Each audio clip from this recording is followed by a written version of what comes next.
Hey, listener, ever get the feeling that, like, adjectives, they have a secret life? Like, there's more to them than meets the eye. We're going deep into the world of adjectives today, and Yeah. trust me, it's way more fascinating than you might think. It's true. Adjectives can be deceptively complex. Right. We use them all the time, but we rarely stop and think about the Yeah. nuances that make them so powerful. Exactly. Like, Right. they describe things, add detail, all that jazz. But Yeah. there's this whole hidden layer of, like, gradability placement rules. Uh-huh.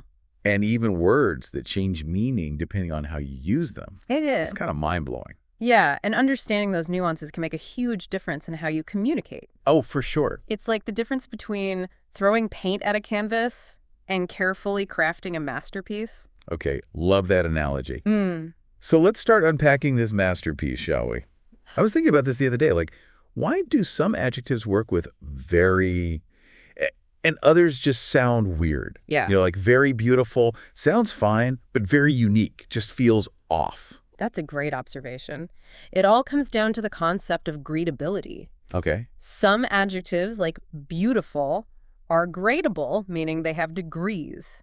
Something can be more or less beautiful. Right. But unique is different. Exactly. Something is either unique or it's not. Right. There's no in between. And that's why it sounds strange to say very unique. Yeah. Unique is ungradable. It's an absolute quality. Right. You can say absolutely unique, though, because absolutely emphasizes that absolute quality. So really is our best friend in these situations. Because really cold and really freezing both sound okay to me. Yes. Really is incredibly versatile. It can intensify both gradable and ungradable adjectives. Yeah. It's like the Swiss Army knife of adverbs. Okay, I'm definitely going to be paying more attention to gradability from now on. Yeah. It's amazing how such a small word like very can make or break a sentence. It really highlights how important it is to understand the subtle mechanics of language. For sure. And this is just the tip of the iceberg, listener. We've got a lot more to uncover about these sneaky adjectives. Oh, I'm ready for it. Bring on the adjective adventure. And speaking of adventures, it turns out adjectives can be pretty picky about where they hang out in a sentence. Wait, really? I thought you could just stick them wherever you want. Well, not always. Okay. Some adjectives have strong preferences for placement. Okay. They're either before the noun kind of words or after the noun kind of words. Okay, this is getting interesting. Give me an example. Sure. Take the word asleep. Okay. You wouldn't say the asleep cat, right? It just sounds wrong. Oh, yeah. You're totally right. I never thought about it that way before. It's one of those things we learn intuitively as native speakers, but Yeah. when you stop to analyze it, it's fascinating. Right. And there are others like that, like ill. Okay. My daughter was ill. Sounds natural, but my ill daughter just feels off. So it's like some adjectives are stuck in their ways. They only work in one specific spot.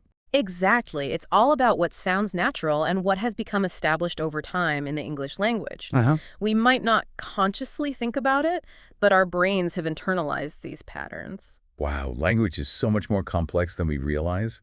But how do we know which adjectives go where? It seems like a lot to remember. Well, for the most part, your ear is a pretty good guide. Yeah. It sounds weird, it probably is. Right. But it's also helpful to pay attention to how adjectives are used in books and articles. Yeah. You'll start to pick up on the patterns naturally. So it's like a linguistic treasure hunt. We're searching for clues to figure out the secret code of adjectives. I like that.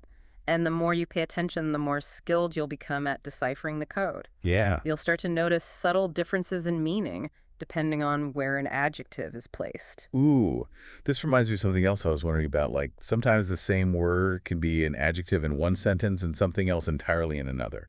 You're absolutely right. Context is key when it comes to understanding language. A single word can function in multiple ways. Right. And adjectives are a prime example. Do you have any examples off the top of your head? This is blowing my mind a little bit. Sure. Think about the word present. Okay. You could say Jerome was present at the meeting, Yep. where present simply means being there. Right. Totally makes sense. But then you could also say the present situation is concerning, Yep. where present refers to the current time. Right. Same word, different meaning, all thanks to context. Okay. That is seriously cool. So how do we keep all of this straight? It seems like adjectives are constantly changing identities. It's true. But don't worry, it's not about memorizing a bunch of rules. Yeah. It's about developing a sensitivity to the nuances of language. Yeah. The more you read, the more you listen, the more you'll start to pick up on these subtle shifts in meaning. So it's all about paying attention and being a word detective. I love it. Exactly. And once you start seeing these patterns, you'll be amazed by how much depth and richness adjectives add to our language. This has been such an eye-opening deep dive so far. I feel like I'm seeing adjectives in a whole new light. Me too. And there's still more to uncover. Ew.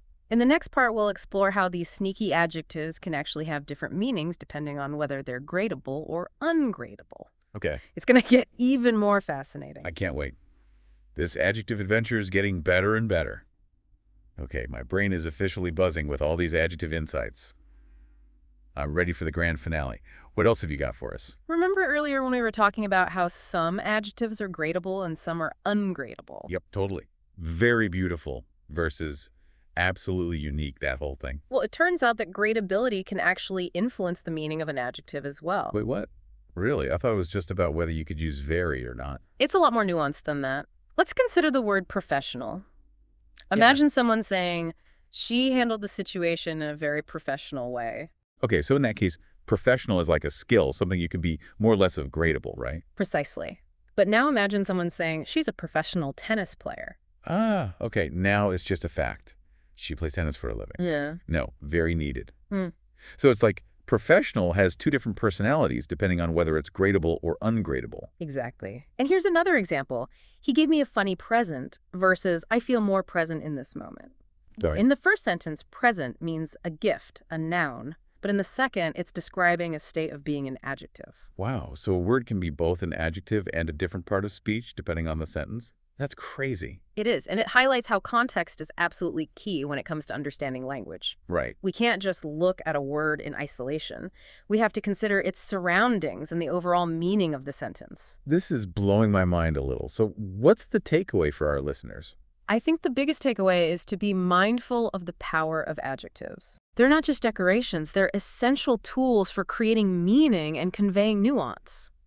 So next time I'm writing, I should really think about which adjectives I'm choosing and where I'm placing them. Exactly. Ask yourself, is this adjective gradable or ungradable?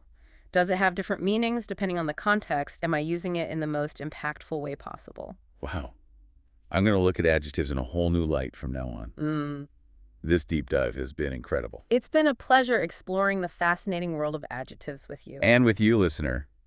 We hope this deep dive has sparked your curiosity and inspired you to pay closer attention to the power of words. Until next time, happy wordsmithing.